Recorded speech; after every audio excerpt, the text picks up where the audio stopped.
Hey, what is up YouTube? It's Adam back here, and today I have another video. This time it is my custom Gar Saxon minifigure. So if you don't know, Gar Saxon is from Star Wars Rebels. He appeared in season 2, I believe, and also season 3. And he is an Imperial super commando. He's pretty much the leader of the group, and he is very cool. And so I decided to make him, and I think he turned out really good. So yeah, let's get straight into this review. So if you can't recognize it, which I bet most of you can't, I actually used a regular Mandalorian helmet for the helmet. So what I did was I just painted this bottom part off, and I kept the top visor part. And I just thinned it out a little bit, and then I painted red all around it, and I painted the white on, the gray on, and pretty much it goes all the way around.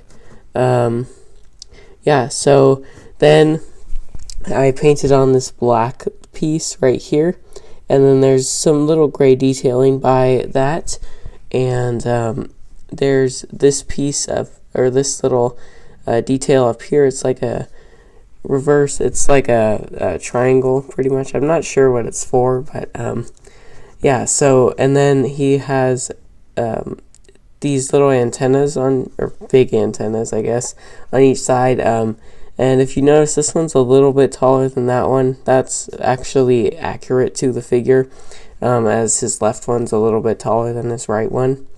So I just use plastic for those, and I'll show you the piece of plastic. I used this plastic right here. It's a very thick plastic, but it worked pretty well. And they're very sturdy. Definitely, you can tap on them and pull them, and they probably won't come off. But yeah, so then for the jetpack, I actually used a regular Mandalorian jetpack as well.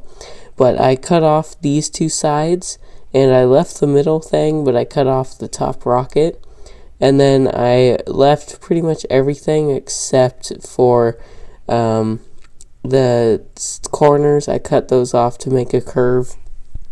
But yeah, it was really fun to make, and it turned out pretty good. It has some red detailing on each side, and then some white detailing down here and right here, and then some gray down the middle to represent that where the actual jetpack is. And yeah, so then there is a cape that is glued onto the torso on both sides, and it works really well with the figure.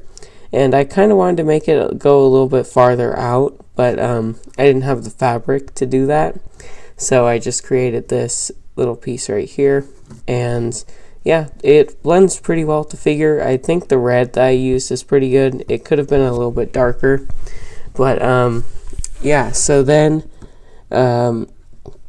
there's black underneath this and 5 pockets with some detailing on the top, and a little gray button on the pocket in the middle. And then there is some 2 pieces of metal on the arm and a piece of hand metal on the hand. So it's red on both of them, and the bottom piece it's actually 2 separate pieces. There's a bottom piece, and then there's a top piece that goes over it. It's this thing, and they're kind of like wrist. I'm not really sure what they are, but I saw them on the concept art for the figure, and it looked, I don't know really how to explain it, but it was definitely there. But and then we have 2 Imperial symbols on each side. They're not perfect, but I did the best I could.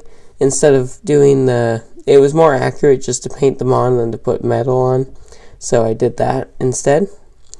So yeah, and then on the legs it is painted red all around, and no space in there. And then there's some fabric with 2 knee pads on the bottom. So yeah, and then there is a gun. It's custom made, and I just spent like 5 or 10 minutes on it. So yeah, it's not the best, but it'll certainly do. And yeah, that is pretty much it. Please like, comment, and subscribe for more. And this is goodbye, and have a nice day.